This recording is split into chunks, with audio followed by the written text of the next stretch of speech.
নমস্কার, আমি একটি কবিতা বলবো যার নাম মিথ্যে কথা।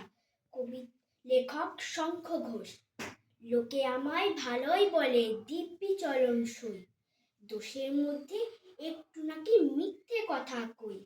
ঘাটশিলাতে যাবার পথে ট্রেন ছুটছে যখন, মায়ের কাছে বাবার কাছে করছি বকম বকম।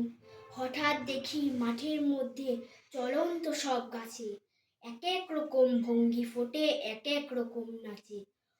যে ওমা দেখো নৃত্যনাট্য, যেই বলেছি আমি, মা বকে দেয় বড্ড তোমার বেড়েছে ফাজলামি। চিড়িয়াখানার নাম জানো তো? আমার সেজ মেশর আদর করে দেখিয়েছিলেন পশুরাজের কেশর।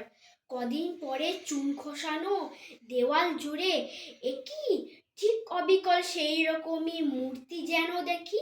ক্লাসের মধ্যে যেই বলেছি সুরঞ্জনার কাছে, জানিস আমাদের ঘরের মধ্যে সিংহ বাঁধা আছে। শুনতে পেয়ে দিদিমণি অমনি বলেন, শোনো এসব কথা আবার যেন না শুনি কক্ষনো।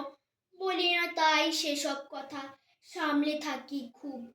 কিন্তু সেদিন হয়েছে কি, এমনি বেয়াকুব, আকাশ পারে আবারও চোখ গিয়েছে আটকে। শরৎ মেঘে দেখতে পেলাম রবীন্দ্রনাথকে। নমস্কার।